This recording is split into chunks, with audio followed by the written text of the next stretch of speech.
Troisième session des consultations dans le cadre de la série de réunions du Conseil de sécurité sur le Sahara occidental pour le mois d'octobre à New York.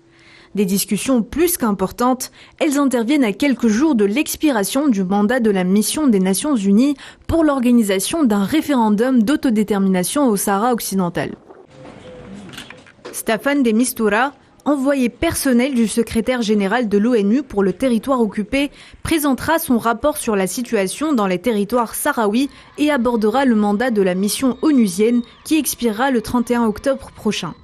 Un conseil de sécurité très attendu, en particulier face à l'intransigeance et la violation par le Maroc de la légalité internationale. Le peuple sahraoui tient plus que jamais au recouvrement de ses droits légitimes et à l'autodétermination, ainsi que son attente de réelles conclusions de la part des Nations Unies. Ce que nous attendons des Nations Unies ou des conclusions du secrétaire général est qu'ils défendent le droit international tout simplement. Si à la sortie des pourparlers de demain, on a encore affaire à des formules circonstancielles et autres remerciements habituels ou autres vœux pieux sans réelle traduction sur le terrain, tout cela équivaudra alors, encore une fois, à une impasse.